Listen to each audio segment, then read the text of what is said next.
Selamat datang di DBSMB Podcast. Di episode kali ini, saya, Andri Handayani, akan menemani Sobat DBSMB selama beberapa menit ke depan. Hari ini, kita kedatangan tamu yang sangat istimewa sekali. Istimewa ya. Iya, beliau adalah Manajer Unit Kerjasama, Penelitian dan juga Pengabdian kepada Masyarakat, Departemen Bahasa, Seni dan Manajemen Budaya, Sekolah Vokasi UGM. Siapa ya? Pak Gifari Yuristiadi. Selamat datang Pak Gif. Terima kasih Mas Andri sudah diundang ke studio DBSMB yang semakin kece. Iya. Apa kabar nih Pak Gif nih? Alhamdulillah. Puasanya? Alhamdulillah lancar. Ini sudah matching ya Pak Gif, baju sama kursinya. Ini kosanya pariwisata. Oh iya. Jadi Pak Gifari adalah salah satu dosen di program studi sarjana terapan Bisnis Perjalanan Wisata DBSMB SVUGM ya. Hari ini kita akan membahas salah satu pilar dari Tridharma Perguruan Tinggi. Mungkin Sobat DBSMB sudah mengetahui ya tentang 3 pilar ini. Yang pertama adalah pendidikan dan pengajaran, kemudian penelitian dan pengabdian kepada masyarakat. Nah, hari ini Pak Gif akan berbagi cerita tentang kegiatan dari program studi BPW ya, singkatannya ya Pak Gif ya.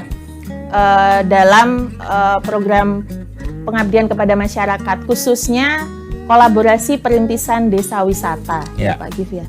Oke, ini sangat menarik sekali kalau kita runut karena banyak sekali kegiatan dari program studi BPW ini yang melibatkan masyarakat khususnya desa ya Pak Gif ya.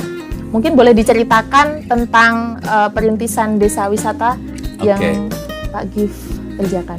Jadi sebetulnya ini bermula dari Prodi D3 ya Mas Andri ya.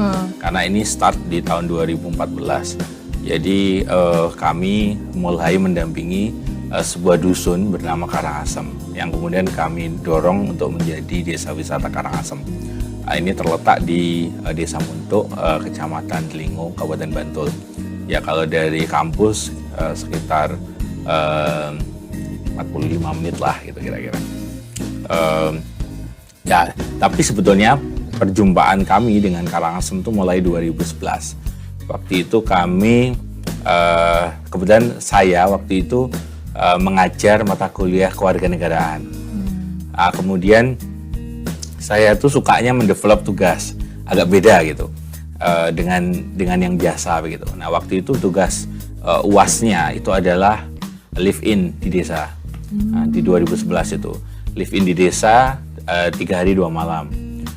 Mahasiswa excited sekali karena mereka kan mahasiswa Diploma 3 nggak punya KKN ya Mas Andri ya. Kemudian ini kayak mini KKN kan bagi mahasiswa. Dan waktu itu 2 kelas saya challenge cari desa berpotensi wisata. Jadi bukan desa wisata yang sudah jadi. Desa berpotensi wisata waktu itu ada 2 kelas. Kelas yang pertama itu memilih di Karangasem. Kelas yang satu lagi itu memilih di Macan Mati. Macan Mati itu di daerah Panggang. Gunung Kidul. Nah waktu itu paralel berjalan di satu waktu itu di weekend. Nah, waktu itu temanya SDGs. Coba waktu itu masih MDGs, masih Millennial Development Goals, belum jadi SDGs ya. Nah, waktu itu coba di breakdown MDGs itu dalam sebuah persoalan di desa waktu itu. Nah, kemudian muncullah bahwasanya desa itu punya potensi kerajinan bambu, Miss.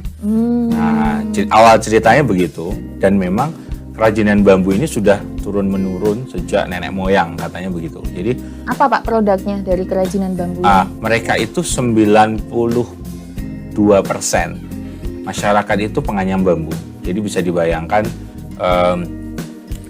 mostly crafter gitu ya. Jadi kalau kita datang ke dusunnya itu di depan-depan rumah itu orang menganyam bambu. Nah kemudian produknya apa? Sebetulnya mereka mulai dari sesuatu yang sangat sederhana, peralatan rumah tangga seperti tampah gitu ya, kemudian bakul, tambir, masih simpel untuk kebutuhan rumah tangga. Tapi memang seiring berjalannya waktu kami lihat juga desain-desainnya mulai berkembang. Tetapi mereka masih realistis. Dia nggak terlalu nekat ya dengan desain yang tidak bermanfaat, tidak useful saat itu. Jadi yang benar-benar diminati pasar. Maka sekarang itu salah satu andalannya itu adalah tempat dimsum salah satunya sekarang yang di sana cukup banyak diproduksi. Nah, kemudian kami balik di 2014. Saat itu sebetulnya Kaprodi kami Pak Fahmi Prihantoro waktu itu bilang bahwasanya kita harus punya desa binaan sendiri. Yang benar-benar kita bina dari awal, bukan ujuk-ujuk kita ngeklaim ada satu desa yang sudah berkembang, kita klaim itu desa binaan. Beliau nggak mau begitu. Kemudian waktu itu saya diminta untuk coba kamu cari gitu kan. Terus saya teringat dengan Karangasem.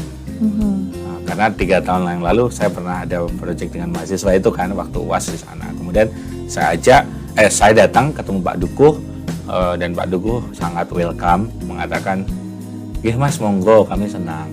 Jadi istilah pengabdian masyarakat itu bagi mereka agak aneh. Mereka selalu menyebutnya KKN. Monggo kalau nanti Mas Mbak KKN-nya diajak sini, istilahnya Pak Dukuh begitu. Dan kami komit, kami tidak hanya hit and run, itu yang penting Mas Andri. Pengabdian kami tidak hit and run, artinya sekali program pergi, tidak gitu. Jadi betul-betul program ini sustain dan menghasilkan sesuatu goals di akhir. Dan itu yang jadi prinsip kami waktu itu. Nah, start 2014, kemudian kami mulai dari yang sangat sederhana, yakni menyadarkan masyarakat tentang desanya ini punya potensi, gitu. Ada potensi besar. Nah, kemudian awalnya mereka nggak percaya diri. Maka waktu itu kami bikinin tahun pertama tuh kaos tulisannya menuju desa wisata Karangasem. Nah, mereka pernah di satu sesi pengabdian waktu tanya, apa benar Mas desa kami bisa menjadi desa wisata? Itu pertanyaan mereka yang masih saya ingat gitu. Ya, ayo kita bareng-bareng gitu. Kalau memang Mas Mbak mau gitu kan dijadikan desa wisata. Nah, kemudian penyadaran di tahun pertama saya ajak melihat beberapa desa wisata yang sudah jadi. Waktu itu kami ajak ke Brayut, kemudian juga Brayut yang di Sleman ya Pak ya? Brayut di Sleman, kemudian kami ajak juga ke Malangan. Jadi di Sleman itu ada home industry bambu. Tetapi sebetulnya waktu itu Pemkab Sleman mengklaim itu desa wisata. Padahal itu home industry yang agak besar, skala menengah gitu lah. Jadi bukan desa wisata yang kami harapkan dan ideal waktu itu. Jadi mereka tetap pede. Mas, ini waktu kami bawa ke sana ini mereka kan memang ekspor, tetapi kualitas menurut masyarakat ya, kualitas anyamannya, kemudian juga finishingnya itu kan pakai semacam cat-cat yang nggak alami. Dan mereka pede, kami better loh gitu loh daripada ini gitu. Terus natural begitu ya Pak ya. Jadi bahan kimia mungkin ya. Betul, kimiawinya itu nyengat banget. Tapi memang ya mungkin karena ekspor butuh awet dan sebagainya. Karena memang kerajaan bambu kan juga tantangannya jamur gitu kan waktu itu. Nah, kemudian mereka tetap pede. Oke, karena kalau pede, ayo gitu kan. Karena waktu itu kan saya juga bilang gini, coba Bapak Ibu kalau misalnya Jogja itu kan identik, kalau ngomong Perak kita sebut kota kecil, kalau ngomong Gerabah kita sebut Kasongan. Nah, kalau ngomong kerajinan bambu kita mau sebut mana? Belum ada desa wisata khusus tentang kerajaan bambu. Maka ayo kita punya visi ke sana. Jadi orang ketika nanya kerajaan bambu, mereka Karangasem. Nah, mereka mulai semangat itu Mas, tahun pertama. Saya tutup dengan begini. Saya tutup dengan kalau mau lanjut ke tahun kedua, ya silahkan menyetujui bahwa masyarakat harus membentuk Buat Darwis sebagai motor penggerak wisata desa. Nah, saya beri waktu berpikir, waktu itu di base karena kita tutup dengan ekskursi melihat beberapa desa wisata itu. Kemudian kita kembali ke desa. Nanti dikasih jawaban saat turun ke base ya. Gitu. Jadi satu persatu nyalami. Saya dan teman-teman waktu itu mengatakan saya siap, kami siap lanjut tahun kedua, kayak gitu. Ya sudah, kita lanjut tahun kedua. Jadi setelah lebih mengeksplor potensi, kemudian kita ke arah paket wisata di tahun kedua. Baru kemudian paket wisata waktu itu kita buat sangat sederhana. Waktu itu Karangasem belum mendapatkan izin mengelola hutan pinus seperti sekarang. Jadi kalau misalnya Andri tahu di Linggo Mangunan tuh ada banyak sekali hutan pinus. Iya, ada. Nah, hutan pinus Mangunan ada pinus ada Tengger, betul. ada jadi dari selatan sampai utara itu kalau tidak salah ada 9 titik. Banyak banget. Iya, karena itu yang tergabung di koperasi Wana wisata atau apa gitu di sana. Yang kemudian salah satunya adalah desa kami Pinus Asri. Oh iya, Pinus Asri ya. Kemudian Pinus Asri itu ya itu baru aja 2016. Nah, sebelum itu kan mereka belum mengelola hutan. Nah, mereka masih fokus di desa wisatanya. Waktu itu di bawah ya, desanya kan ada di bawah, dari hutannya ada di atas. Nah, kami mulai dari fokus utamanya tentunya adalah menganyam bambu. Jadi crafting itu menjadi atraksi utama. Ditambah waktu itu kami menemukan ada spot menarik, view ke bawah memang. Di 2014 waktu itu sebetulnya ya Kali Biru belum terlalu booming. Mungkin di waktu yang sama waktu itu. Cuman model view ke bawah waktu itu kami sudah melihat ini potensial. Kami waktu itu menemukan spot namanya Watu Kromo gitu ya, karena tanahnya milik Mbah Kromo. Jadi Mbah Kromo siapa, Pak? Mbah Kromo orang lokal. Oh. yang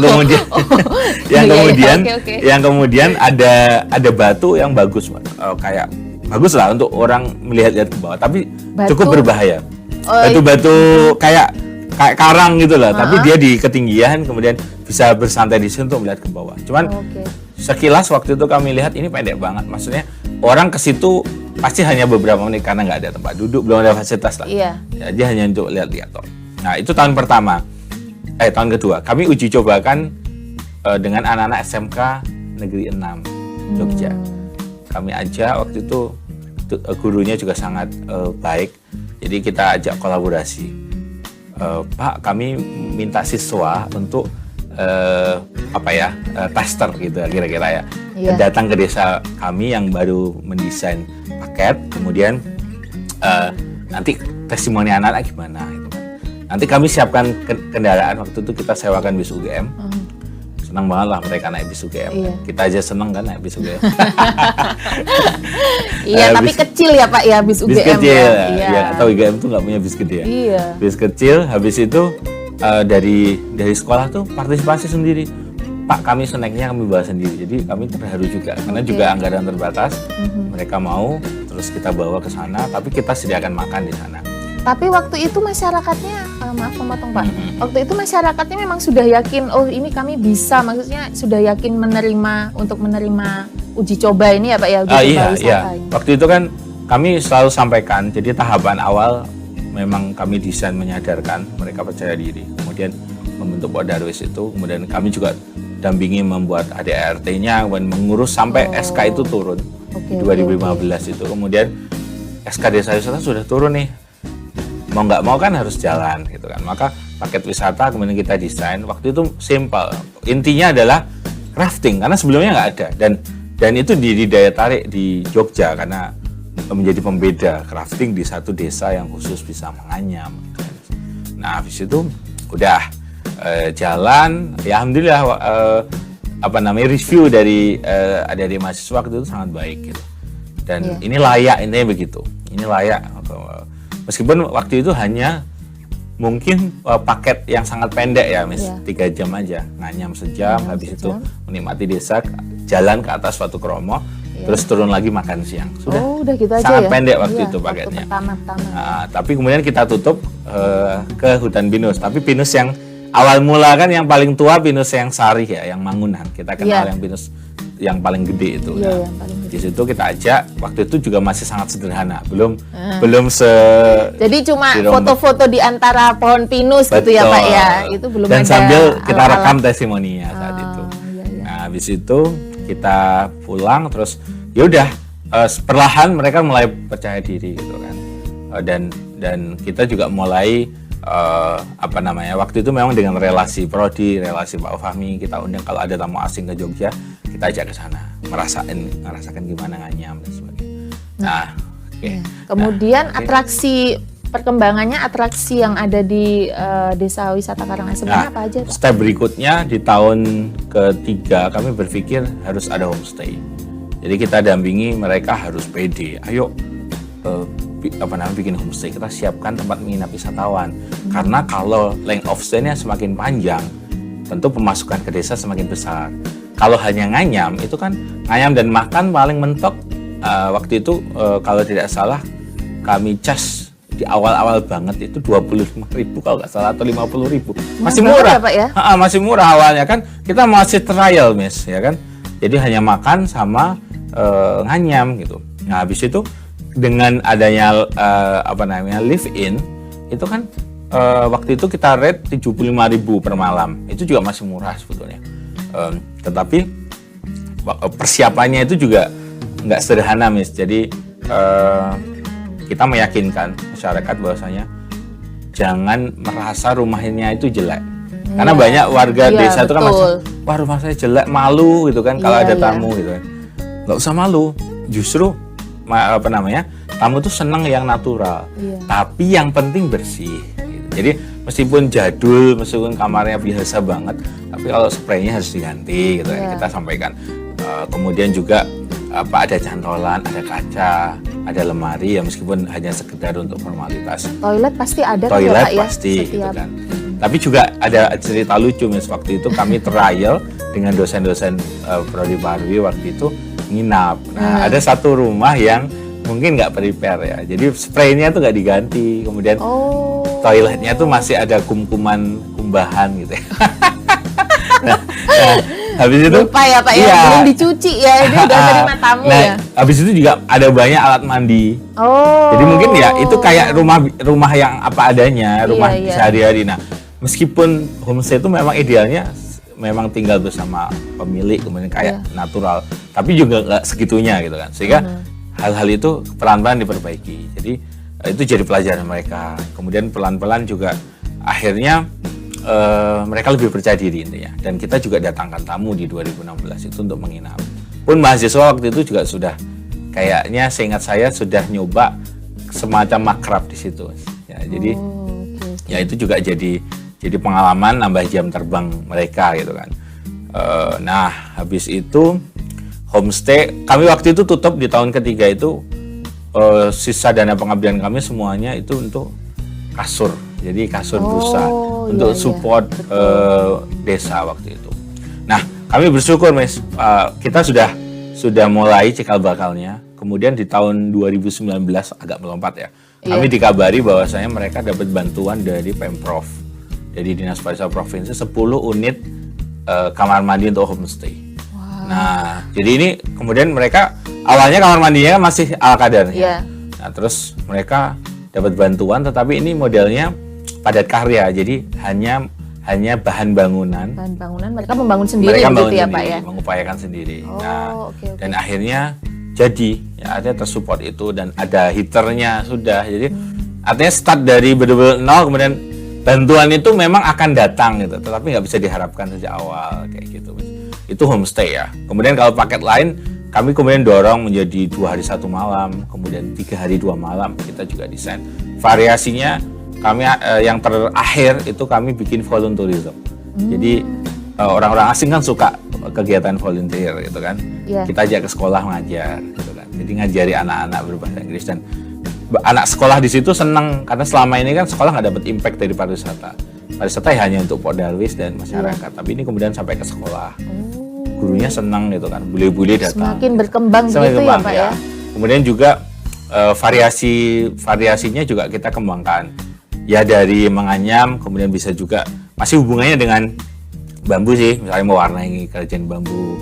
Kemudian juga gamelan, karena ada komunitas gamelan di sana, kita hidupkan mbah-mbah sepuh sekali dan senang ketika ada orang asing diajari cepet banget. Misalnya waktu itu kami kan sudah meng-host 4 tahun terakhir ini tamu dari Wakayama University misalnya. Tahun berapa itu, Pak? Dari 2017, 18, 19, 20 itu sebetulnya mereka datang tetapi nggak jadi ke desa. Jadi kami karena ada pandemi pas COVID pandemi awal itu. Nah, habis itu dari Malaysia, dari kemarin juga OIA UGM juga mengirim dari 10 negara, kemudian dari Australia juga pernah datang ke sana untuk yang volunteerism kami uji cobakan waktu tamu Australia datang itu. Nah itu beberapa variasi paketnya sih Miss yang kemudian kita coba. Pokoknya mereka mereka itu awalnya takut gitu kan. Iya. Wah nanti gimana? Jadi awalnya memang selalu kami harus datang gitu ke desa. Tapi perlahan pernah ada tamu Jerman, tamunya OIA juga itu dia live in 3 hari 2 malam. Jadi benar-benar dia sendirian. Awalnya mau tidak berdua. Tidak ada yang mendampingi begitu ya Pak? Awalnya kebetulan hari itu saya nggak bisa, nggak bisa dampingi sejak awal. Jadi waktu di drop ke OIA datang ke sana, saya nggak bisa. Saya baru bisa malamnya. Jadi saya cuman malam ke satu spot waktu itu ke Pengger karena dia biar bisa melihat Pengger. Waktu itu sebenarnya di desa kami sudah ada namanya Lintang Sewu. Selain view yang di Binus Asri, ada Lintang Sewu yang melihat ke Jogja, Miss. Tetapi itu kurang proper. Fasilitasnya waktu belum terlalu proper. Maka kami ajak ke Pengger karena lebih bagus. Gitu. Nah, terus saya temenin. Tapi setelah itu dengan masyarakat. Jadi waktu itu kami minta salah satu agendanya mereka diajak aja belanja ke pasar tradisional di Mugidi, kemudian masak sendiri, masak bersama masyarakat. Itu juga menjadi tawaran, dan masyarakat juga awalnya takut-takut tapi juga lama-lama pede gitu, handle sendiri, sudah tahu harus bagaimana gitu. Tapi awal mula benar-benar kami selalu harus datang, opening itu datang mengarahkan, bahkan saya nginep ya untuk benar-benar nemenin mereka gitu. Dan bagi saya dan teman-teman seneng lah seperti itu kan. Kemudian progresnya mereka juga akan semakin baik begitu. Oke, berarti sampai sekarang ini hasil yang dicapai ini sudah apa saja Pak yang secara ringkas gitu dari perjalanan tadi? Alhamdulillah mulai 2018 kalau nggak salah Miss, mereka mulai pede untuk kemudian juga didorong oleh karena waktu itu usianya sudah 3 tahun ya. Didorong oleh Dinas Pariwisata untuk lomba. Jadi awalnya kategori yang rintisan. Mereka kategori rintisan level 1 itu dia udah alhamdulillah dapat terbaik di Bantul ya, juara 1. Desa-desa di Bantul. Nah, kemudian tahun depannya alhamdulillah. Terus tahun depannya ikut yang kategori berkembang. Juara 1 lagi di Kabupaten Bantul. Ya. Tapi memang ini step berikutnya adalah ke kategori yang unggul kan. Cuman memang masih banyak yang harus disiapkan. Jadi saya kira di level kedua ini masih lumayan. Nah, Pokdarisnya juga alhamdulillah juara 1 di level Kabupaten Bantul dan waktu naik ke provinsi juara 3. Wah, alhamdulillah. Alhamdulillah ya, not bad lah gitu Mbak. Untuk udah pendampingan 5 tahun saat itu dari 2014 sampai 2019 gitu. Nah, memang waktu itu kan belum diatur seperti kali ini ya, Miss, aturan tentang desa binaan dan sebagainya. Tapi kami waktu itu sudah punya komitmen semacam itu untuk tidak hit and run. Nah, kemudian juga kami coba setidaknya waktu itu sebetulnya teman-teman kan juga menghendaki geser. Ini udah cukup berkembang gitu kan. Baik, kita geser. Jadi meskipun geser, ya kita coba. Saya berusaha untuk tetap mendampingi itu. Jadi meskipun tahun itu officially tidak didampingi, tetapi kita tetap datang, kita tetap dampingi. Ya mandiri pun tidak ada masalah karena kita sudah punya keterikatan dengan masyarakat ya misalnya. Artinya tanpa ada support dari hibah pengabdian nggak apa-apa, nggak masalah gitu. Dan bagi kami itu satu kebahagiaan gitu ketika mereka sudah mengantarkan mereka gitu. Nah, kira-kira rencana kedepannya untuk Desa Karangasem sendiri ini apa Pak Gi? Ya sebetulnya meskipun kami sudah 5 tahun, kami tetap merasa banyak hal yang masih harus terus di-improve dari desa gitu kan. Sehingga kami berpikir terakhir ketika lomba waktu itu desa memang minta saya dampingi gitu Mas.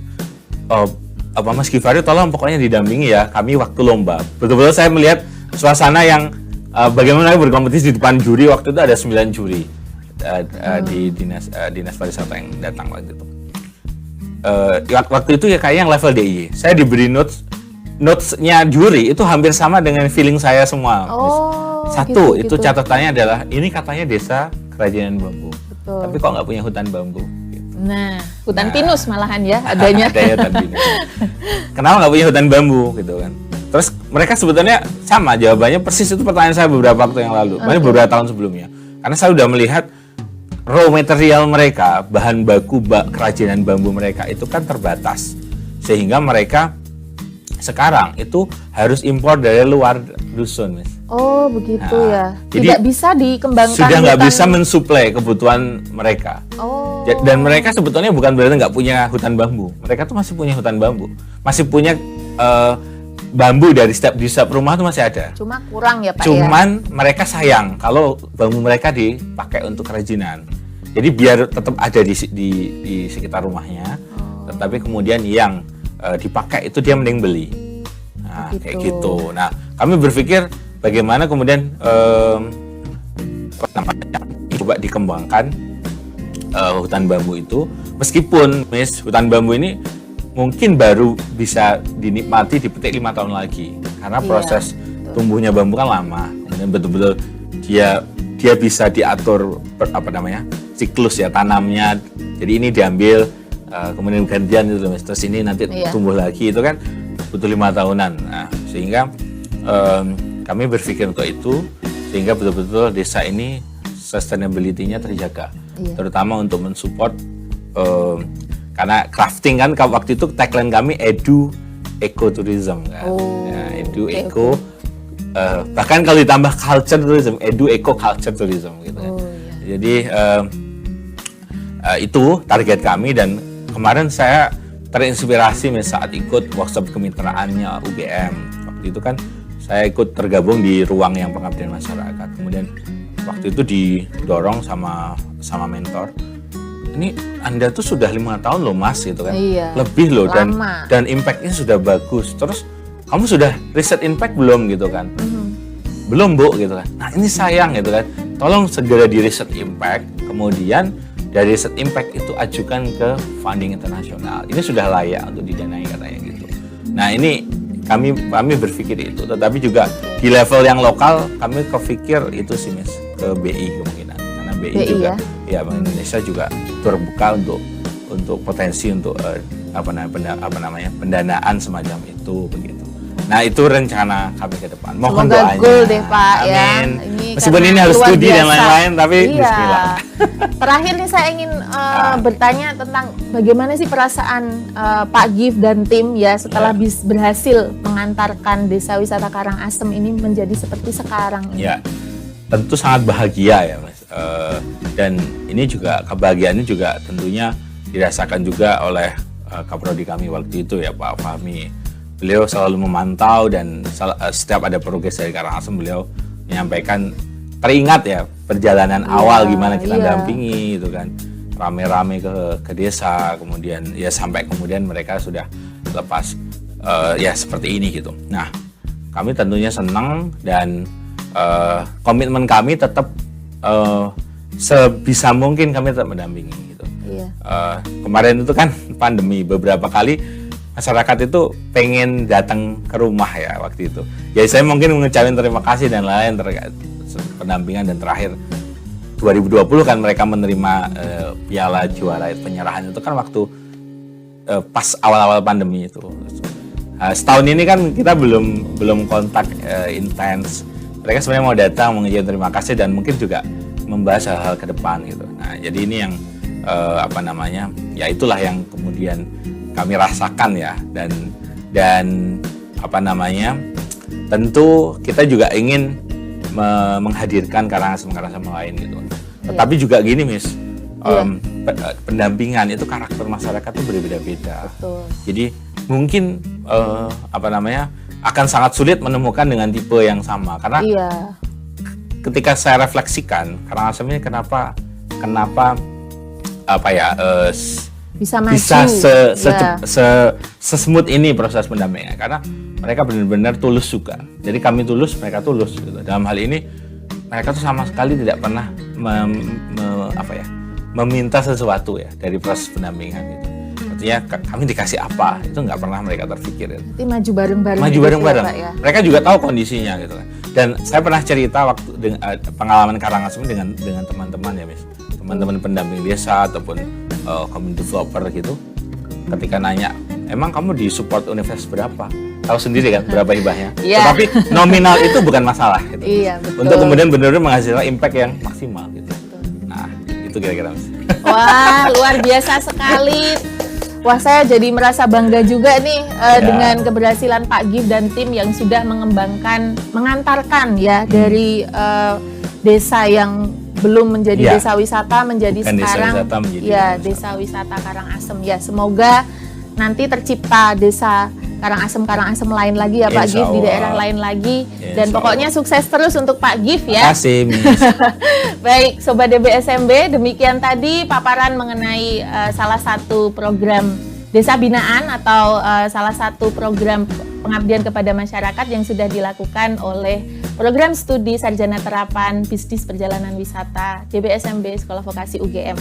Oke, jangan lupa untuk terus update sosial media DBSMB ya, Sobat DBSMB, untuk Instagram kita di @dbsmb.svugm dan podcast BSMB dan serta YouTube Departemen Bahasa Seni dan Manajemen Budaya. Pak Giv, terima kasih sekali sudah berbagi hari ini ya ilmunya. Semoga Sobat DBSMB bisa mendapatkan insight ya atau wawasan mengenai kegiatan pengabdian kepada masyarakat, dan sampai jumpa lagi di podcast DBSMB selanjutnya. Assalamualaikum warahmatullahi wabarakatuh. See you. Assalamualaikum warahmatullahi wabarakatuh. See you.